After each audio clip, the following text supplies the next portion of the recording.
Estamos acá con periodistas jóvenes, con colegas, con amigos, con los cuales vamos a discutir, con los cuales uno comparte el día a día la información y los cuales los voy a sumar de a uno a la conversación para que nos cuenten sus sensaciones, qué piensan sobre este particular contexto y particular momento que vive por lo pronto el periodismo argentino y también la política argentina. Están con nosotros Pablo Blanco, Payito para los amigos, los más conocidos en el término tuitero, Payito Web, con varios seguidores, un verdadero entusiasta de la red social, periodista de Clarín, ¿cómo le va? ¿Cómo andas, Juan? ¿Bien? ¿Todo bien, vos? Bien, todo tranquilo. Por suerte. Está Sebastián Abrevaya, otro reconocido y prestigioso periodista de Página 12 en este caso, también otro entusiasta de las redes sociales como toda esta generación.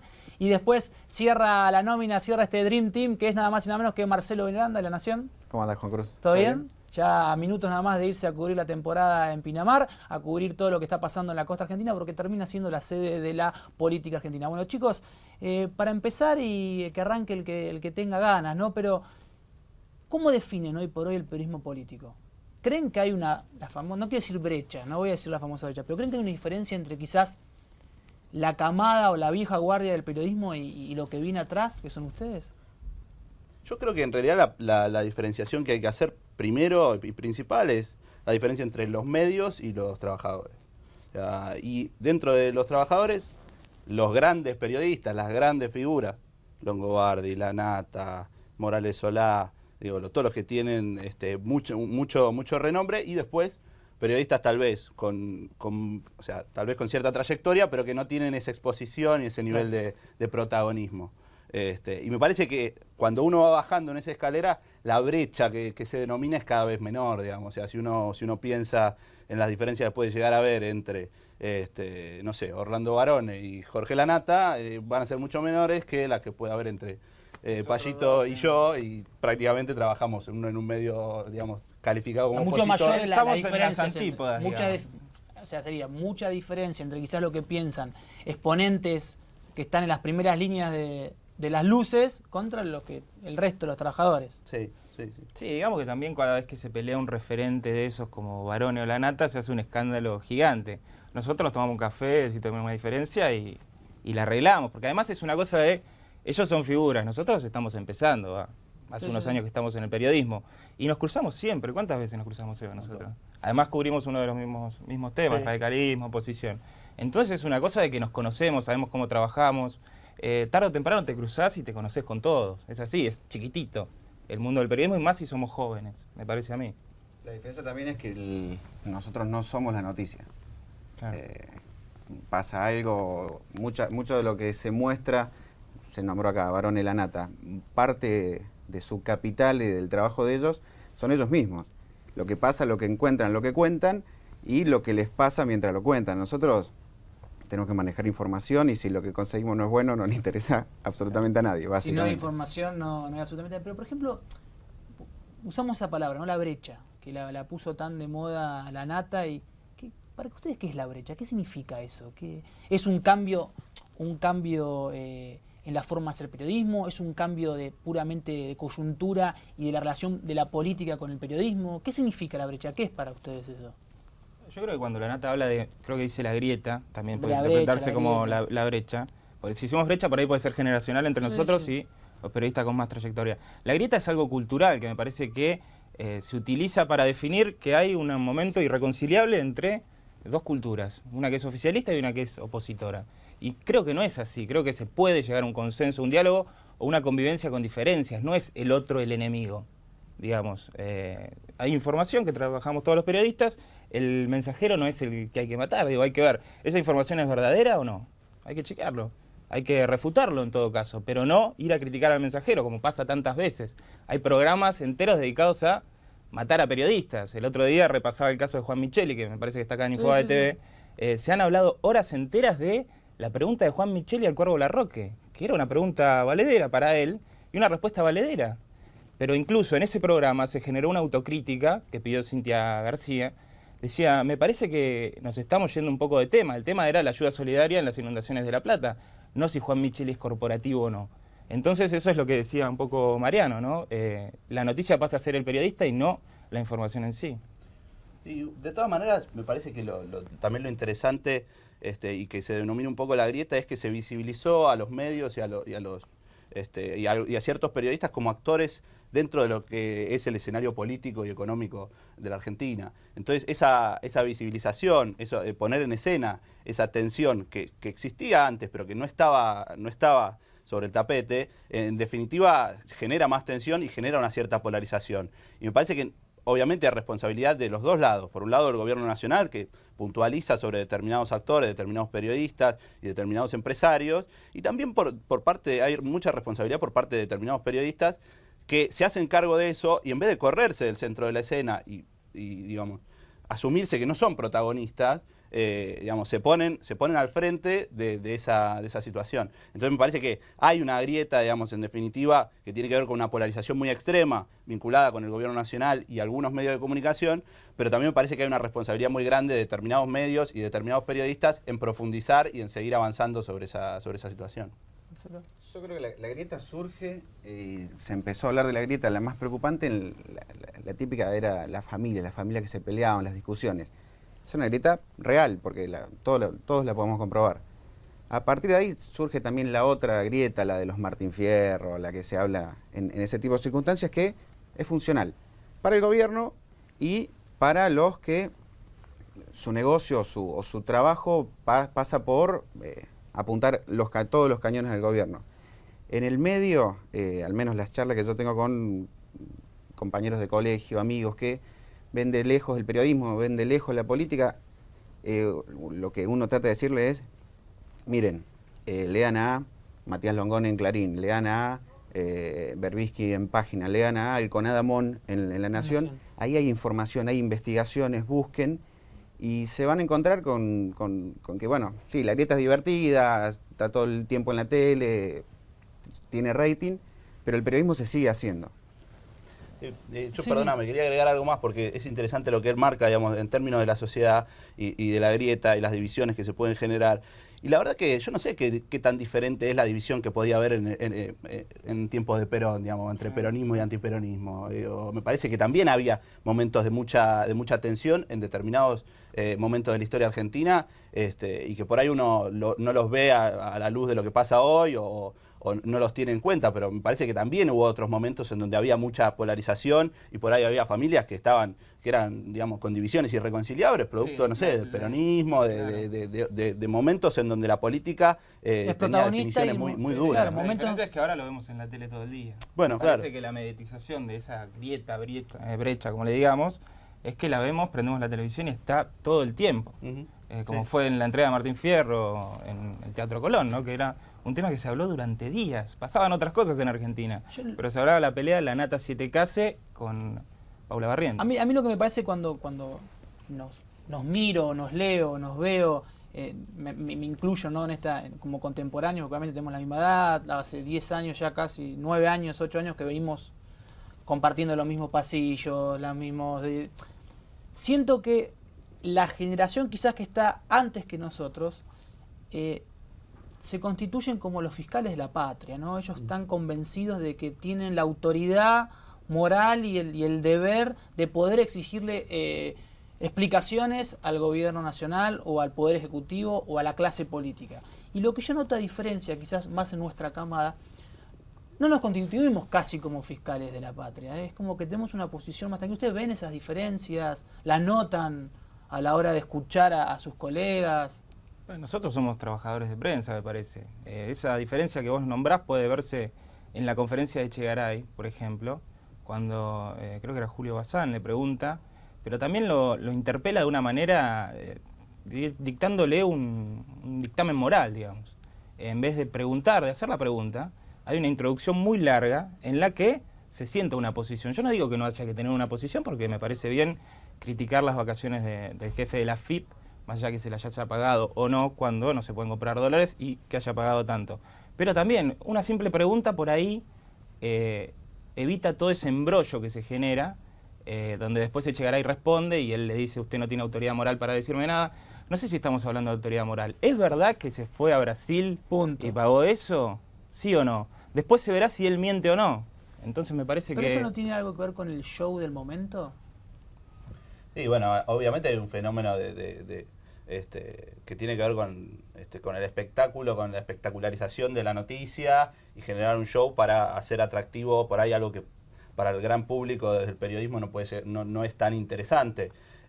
Lo que sí me parece también para remarcar respecto de esto de los fiscales es, otra vez, el periodista, para mí el lugar del periodismo no es el lugar de la certeza, no es el lugar de la respuesta, es el lugar de la pregunta, y la pregunta, y después la respuesta, la conclusión la tiene que sacar el propio lector o el propio televidente. Me parece que ahí, digamos, si uno hace su propia afirmación, en definitiva se está poniendo uno en el lugar de protagonista y digo, no sé, me parece que no es el rol que tiene que cumplir el periodismo, ¿no? Insisto con esto, es funcional. En el corto plazo, a los dos costados le funciona porque, si el ejemplo es de Echegaray, no hay que explicar. Uno se puede pelear con el periodista y no tiene que explicar. En el caso del periodista, bueno, se alcanza más rating, si querés, llamarle, más repercusión. Pero por debajo, a la larga, si vos no hablás de los gastos que tenés o la corrupción o la inflación, llega una elección y te dice tenés que hablar de esto, tenés que ocuparte, y en el caso de los medios te lee menos gente, te sigue menos gente, cosas que no se van a ver inmediatamente, pero que, bueno, en el caso de los diarios en papel se viene viendo con los años, y los diarios que se identifican demasiado con una causa pierden lectores que quizás vuelvan más adelante, quizás no, pero se pierde. En el largo plazo esta grieta no les va a funcionar a nadie, me parece. ¿Creen en el periodismo independiente? ¿Creen que existe el periodismo independiente? Hay periodismo. Después hay operaciones, hay como en todos lados. No, pero el periodismo independiente existe. Como concepto me parece que sí, que es válido, que uno tiene que buscar siempre la verdad. Un amigo me decía que una vez en la facultad le habían preguntado, fue como editor, ¿no?, a dar una clase y le decían, ¿cuál es tu límite? Mi límite es la verdad. O sea, yo no voy a publicar una mentira. Me parece que ser independiente es no publicar mentiras. Eso es lo que nos hace independientes. Sí, yo no sé, el periodismo independiente tal vez como se menciona desde algunos medios, como se reivindican como periodistas independientes o periodismo independiente. Digo, vos es algo muy trillado en el periodismo, ¿no? El periodismo independiente. Sí, a ver, me parece que, digamos, lo que hay que reconocer es que todos los medios tienen posiciones políticas y editoriales. Me parece que lo que hay que avanzar es hacia una transparencia en cuanto a la posición editorial y a la línea de cada medio. Y que eso va a generar, lo que va a generar es independencia del lector para tener su propio criterio. Si vos te plantás como, bueno... honestidad intelectual. Sí, bueno, para mí es esa una de las claves, digamos, sobre las que hay que avanzar, digamos, blanquear, digo, en Estados Unidos los grandes medios dicen a qué candidato apoyan, y hay está mucho más en evidencia, y no me parece mal, digamos, qué sé yo. También, digo, uno piensa en el periodismo deportivo, los periodistas deportivos que no dicen de club son. Bueno, realmente todos lo sabemos, son todos hinchas de comunicaciones, ¿viste? Para mí, es como el periodismo deportivo tiene como el periodismo político, ¿viste? Que en el periodismo deportivo son todos de comunicaciones, de yupanqui, y en el periodismo político son todos troscos, ¿viste? Es así. Bueno, claro. Son sí. todos del partido humanista, apolíticos. Lo que uno no puede hacer, evidentemente, es plantearse como en un lugar por fuera de la política o de las propias convicciones. Me parece que lo que uno tiene que reconocer es sus propias convicciones y hablar desde ahí. Entonces, ahí sí uno puede entender qué es lo que pasa, ¿no? Sí, más simple es decir, bueno, hay periodistas que chequean las fuentes, chequean la información y después se publica. El chequear ya fue, no está tan así, ¿no? No, pero también es cierto que el periodismo independiente, el periodismo militante, sí, son grandes categorías, sirven en el momento para discutimos, pero la profesión es un poco más sencilla y es llamar, estar o preguntar si no estás y tratar de contarlo de la manera más interesante que se pueda. Uno puede interpretarlo de distintas maneras. No digo que los hechos no existan, porque hemos tenido grandes discusiones con Sebastián, mismas notas que hemos escrito con misma información y hemos escrito notas totalmente distintas. Pero ahí es donde viene la parte donde el único juez acá, en el caso es el lector, y el lector dice, bueno, me parece que esto que me cuentan es verosímil, creíble, elijo esto, si no compro esto. Si no, no compro nada, que es lo que está pasando con mucha gente. No les creo a nadie, no le creo a vos, no te creo a vos, no pasa nada y bueno, con el tiempo se va filtrando todo. Claro, o sea, ahí la clave está en el lector, el televidente, que tiene que determinar a qué interpretación o qué versión de los hechos es la que cree que se ajusta más a la realidad o a lo que ellos entienden por la realidad. De todas maneras, me parece que Digo, es este el punto, digamos. La realidad existe, hay cuestiones que pasan, que suceden y que son concretas. Ahora, hay interpretaciones sobre eso. Uno no accede a lo que sucede sin esa interpretación. Entonces, a partir de ahí se producen las diferencias, ¿no? ¿Es el fin del periodismo? ¿Estamos en una era que es el fin del periodismo? Digo, porque es algo que usamos normalmente en las redes sociales y quizás no sabemos qué significa. No, para mí es al contrario, es la explosión del periodismo. Está bien que pase esto, me parece, no es el fin. Sino, periodismo hubo siempre, va a haber siempre. Siempre va a haber alguien que tenga que contar una historia sobre algo que pasa. Lo puede hacer desde la ficción, pero eso es literatura. Nosotros lo hacemos desde buscar el rigor profesional. Sí, pero eso apunta, me parece que lo del fin del periodismo apunta a las formas de hacer periodismo, no tanto a la profesión, sino en cómo se hace periodismo. ¿Ustedes creen que se está haciendo un periodismo berreta, por decirlo en esos términos? Guarda, vos decías de esto del fin del periodismo, que es un hashtag que se repite. También está bueno. Te decía esto de te eligen, te leen, te compran. También en las redes sociales te ponen un fin del periodismo y la próxima vez que vas a escribir lo mismo lo vas a pensar y lo vas a chequear 2 veces. Afecta, te hace mejor periodista esos palitos.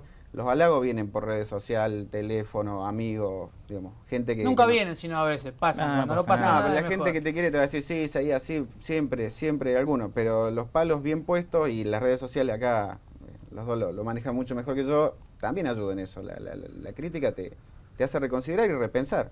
Y yo creo que tiene también que ver con procesos más grandes que no solo tienen que ver con la Argentina, sino con las nuevas tecnologías, la necesidad de un periodismo más instantáneo, de llegar a más público, de vender más, procesos que se van dando y que terminan conduciendo a que lo que antes era un periodismo tal vez más riguroso, con más tiempo para chequear algunas cosas, para el análisis, para la reflexión, para consultar fuentes, hoy por hoy, bueno, termina siendo más inmediato, buscando más el impacto y demás. Y me parece que en ese sentido es el fin de las buenas prácticas periodísticas, ¿no? Las buenas prácticas que se empiezan a dejar de lado, se dejan de lado por exigencia de los medios, o sea, de los patrones, ¿no? De los editores, no los editores, pero de las bajadas de línea de lo que exigen los medios a la hora de la publicación, o es la coyuntura, o es quizás una forma de hacer periodismo que está decantando en eso. A veces me parece que la instantaneidad de la información, como decía Seba, en las redes sociales y demás, a veces te apura y vos tenés que resolver rápido. Es como, estás en el área chica, te pasan la pelota, tenés que resolver, no podés hacer una gambeta de más. Eso es lo que te pide la tribuna a veces. Pablo, te lleva un payito de puesto. Pero me parece que se pueden hacer las dos cosas. Se puede informar de manera rápida estando seguro de la fuente y después desarrollar. Hay algunos que dicen que prefieren darlo más tarde y darlo mejor. Me parece que eso es valedero. Pero también, cuando la audiencia en las redes sociales, que es la que yo trabajo en un portal, en clarín.com, está hablando de algo y vos no lo mencionás, me parece que estás quedando en offside, qué sé yo. Pero las prácticas se tienen que mantener. Si no, tarde o temprano te mandás una cagada y el tipo ese que creyó en vos, va a dejar de hacerlo. Sí, es como que también en el periodismo hay un miedo a pedir perdón, ¿no? Un miedo a decir, nos equivocamos en esta, disculpen. Sí, obvio. Hay un promedio en los tres, calculo yo con algunos años más, unos años menos, de 8 años de profesión, de ejercicio de la profesión directo, y 8 años, quizás en los tres nos encontramos con que la gran parte del ejercicio de la profesión la dieron en el kirchnerismo, ¿no? En la famosa década ganada, pongan el nombre que quieran. ¿Qué anécdotas o qué cosas lo han sorprendido, qué cosas le han tocado cubrir, que si yo les tengo que decir a cada uno, elijan un momento que les ha tocado cubrir, que creen que haya sido importante en sus carreras, no en términos de el producto final, pero sí la experiencia que ustedes como periodistas jóvenes los llevó a vivir? Es difícil, son muchos años, me parece. Sí, bueno, yo estar hasta las 4 de la mañana esperando que Cobos resuelva, claro, sí. Y digo, eso no me lo hubiera imaginado cuando empecé, digamos, 4 de la mañana en la redacción, hablando con fuentes, che, ¿qué va a votar? ¿Qué va a hacer? Hasta último momento, yo en ese momento... ¿Cuántos años tenías en ese momento? Y debía tener, ¿qué 2008. fue? Por eso, bueno, sí, tenía 24, ponele. Nada, eras un... Sí, teníamos todo. Y estabas, digamos, hablando con gente, obviamente no con Cobos en persona, pues estaba ahí. Estaba un poco apretado. Pero ahí, por ejemplo, Sebastián Curia, desde adentro yo estaba afuera, yo estaba en la carpa. Yo estaba en la carpa. Yo estaba en la calle, del Obelisco al Rosedal, al Congreso, fue un momento de tensión enorme y tratando de ver qué era, tratando de anticipar un poco qué era lo que iba a pasar. Y vos sabías que en gran parte estaba en vilo el país, producto de esas circunstancias. Me parece eso te marcó, ese fue un momento que... Y bueno, profesionalmente, porque también fue un momento muy, muy fuerte políticamente. Me parece que si vos cubrís periodismo político y pasa algo, un acontecimiento tan importante, estar ahí también te genera algo, ¿no? Marcelo, ¿recordás un...? Estoy tratando, soy malo para... Tu incursión por San Luis, por favor, no. No, pero lo que sí a mí me queda más... son al revés, cuando lográs cambiar algo, tocar alguna historia donde la política se vuelve real. Lo primero que pensé cuando dijiste de qué recordaba es casos de una chica discapacitada en Formosa, perdida, que después, bueno, Pozo de Tigre y demás, se hizo famoso con La Nata y demás, pero perdida en la nada, una chica que ya con casi 10 años, que no recibió una pensión por discapacidad, y al lado hay 3, 4, 5 vecinos y vecinas perfectamente sanos, pero gildistas, gente de Gildo y Fran, cobrando discapacidad absoluta. Y poder contar esas historias, fue lo primero que recordé, que hay una cosita de cuando ves la política, el resultado real que tiene la gente, que eso son cosas que a uno le van quedando. Pablo, ¿recordás algún...? No, así en particular no, de periodismo político, una experiencia cambio al deportivo fue cubrir el Mundial de Sudáfrica. Ahí te encontrás con todo, digamos. Durante 37 días en Johannesburgo parecía una mini Buenos Aires, desde políticos, ahí ves el lado frívolo de los políticos. Por ejemplo, Gerardo Zamora había ido al Mundial sin avisar en su provincia. Y yo recorriendo el Soccer City veo un hombre que tiene un gorrito y una bufanda y digo, ese tipo lo conozco. Y era Gerardo Zamora, gobernador de Santiago del Estero, que se había ido al Mundial sin avisar. Después eso hizo un poco de quilombo en su provincia. Pero hay de todo, también lo de Cobos. Seba lo vio la reacción. Me estaba yendo a mi casa, veo que en el Congreso pasa algo. Cae Moyano festejando, cuando era kirchnerista. De ahí se van a Callao y Santa Fe, se arma un cacerolazo, el cacerolazo llega al Obelisco, terminamos en el móvil de C5N mirando qué pasaba en la votación y no había nadie. Y dicen, no, hay que ir al Rosedal. Entonces termino en el Rosedal a las 4:30 de la mañana y la gente festejaba. O sea, fue un momento de altos y bajos que fue muy intenso y nada, llegar a tu casa a las 4 de la mañana y escribir algo para el otro día dormir un poquito más, ¿no? Se viene el 2014 ya buscando una reflexión final para dejar que ya está con nosotros María Julia Oliván para continuar con lo que es la tarde informativa de Infobae TV. Pero me gustaría ver qué mensaje final les gustaría dejar para quizás el que recién está empezando y los está escuchando, el estudiante de periodismo que también está viendo qué puede hacer, o quizás el propio que está del otro lado y que confía en que está un poco descreído el periodismo de un poco más de años y confían en ustedes como lo que viene, como una posibilidad de cambiar un poco las cosas. ¿Qué mensaje, teniendo en cuenta que es un año de mucha política, un año previo a los que son las elecciones presidenciales? Yo pienso que es un gran momento para hacer periodismo, porque más allá, contrariamente a lo que se dice, el periodismo está en debate, hay una suerte de reflexión sobre el periodismo que me parece que es buena, que es difícil, que es muy difícil hoy hacer periodismo porque hay mucha tensión, hay mucho conflicto. Tal vez en otro momento por ahí hacer periodismo era menos conflictivo o había estábamos menos expuestos los periodistas sobre la mirada de determinada de la sociedad y demás. Parece que está bueno, que eso va a decantar en algún momento en algún tipo de conclusión y que eso se va a ir cerrando o se va a ir transformando en algo diferente, y que bueno, está bueno ser parte de eso y que en definitiva el periodismo tiene un rol importante, social en la democracia argentina, y que me parece que también pensar el periodismo desde ese lado, desde estar contribuyendo de alguna manera con una profesión a la sociedad toda, ¿no? Coincido con lo de que es un momento... Una coincidencia entre Página 2 y La Nación bastante... Pero es un momento divertido, ahí es un momento de cambio, es un momento... También la política argentina cambia constantemente. Pero sí, coincido que es un buen momento, un momento muy interesante para poder hacer periodismo. A los estudiantes de periodismo hay que recordarles que hay otras opciones. Claro. Hay gente con vida que la pasa bien y hay gente que la pasa bien, y la pasa bien. mejor y que gana bien. y que gana bien. No, que necesitan mucha vocación. Que si no, que lo piensen. Pero si tienen mucha vocación para adelante, que está bueno. Pablo. Además está en una época donde las redes sociales por ahí te dan llegada a algo que antes no había. ¿Bancan las redes sociales? Yo sí. Yo conseguí trabajo, yo soy de Tierra del Fuego. Me vine a estudiar acá y no conocía a nadie. Y de repente me metí en una red social de un pajarito y empecé a conocer personas.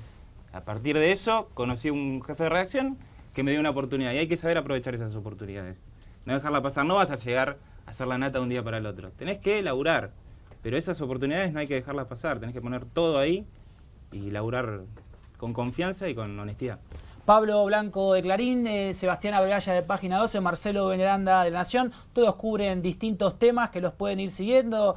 Marcelo es especialista en caminar el barro del conurbano, de perseguir varones a intendentes, ahora se va a las arenas de Pinamar a ver qué encuentra la política, así que lo pueden seguir a Marcelo también en Twitter. Sebastián, más que nada, acreditado permanente en el Senado para Página 12, y Pablo Blanco, periodista de Clarín, un todoterreno en la política, de todo un poco. Nosotros nos despedimos y los dejamos con María Julia Oliván para seguir más periodismo internet acá en Infobae TV. Gracias, chicos, por venir. Gracias.